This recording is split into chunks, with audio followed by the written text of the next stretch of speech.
यह कहानी है बिहार के एक गांव की, जिसमें विजय नाम का एक लड़का रहता था। बचपन से ही पढ़ाई में होशियार विजय अपने मम्मी पापा की आखिरी उम्मीद था। विजय के दादा ने अपने समय में बहुत कर्ज ले लिया था, जिसको चुकाने में पापा की पूरी जिंदगी मजदूरी में निकल गई। उनके पास थोड़ी सी जमीन थी, जिससे उनका गुजारा हो रहा था। पापा की तबीयत मजदूरी करने से खराब रहती थी, पर पापा विजय को इस बात का एहसास नहीं होने देते थे।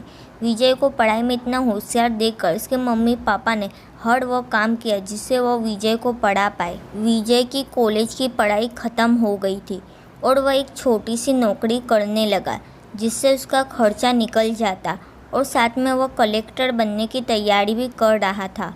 विजय अपने वक्त का एक मिनट बेफालतू नहीं गुजारता था। विजय ने पूरा समय पढ़ाई और नौकरी में ही लगा दिया। विजय के पापा को यह पता था कि वह कलेक्टर बनना चाहता है, इसलिए घर की हालत बहुत ज़्यादा खराब होने पर भी उन्होंने विजय से कभी इस बात का जिक्र नहीं किया और न उसको अच्छी नौकरी करने के लिए कहा। लगातार 2 साल तक विजय पास नहीं हो पाया। उसके बाद भी उसके पिता ने अपना घर और ज़मीन गिरवी रख कर विजय को IAS की कोचिंग ज्वाइन करवाई और उसकी नौकरी भी छुड़वा दी और केवल पढ़ाई करने को कहा। विजय के पापा हमेशा उससे कहते कि बेटा, खेत और घर दोबारा आ जाएगा, पर कलेक्टर दोबारा नहीं बन सकते। आज पूरे साल पढ़ाई करने के बाद विजय का रिजल्ट आ गया, जिसमें वह अच्छे नंबरों से निकल गया था। आज उसके पिता से ज़्यादा खुश कोई नहीं था।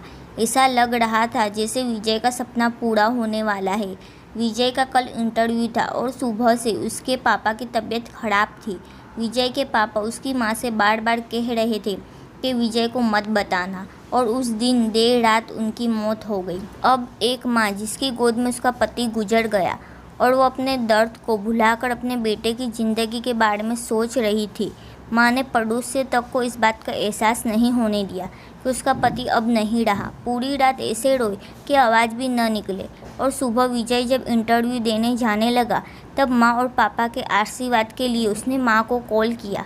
माँ ने पूरी हिम्मत लगा दी अपना सच छुपाने के लिए और विजय को आशीर्वाद दिया। और जब विजय ने पापा से बात करने को कहा तो माँ बोली, पापा अब तुमसे बात नहीं करेंगे, वह कलेक्टर से बात करेगी। इतनी बात करके माँ ने फ़ोन रख दिया। विजय का जब इंटरव्यू हो गया तब उसने बताया कि उसके पिता की तबीयत खराब है, उसको तुरंत घर जाना है।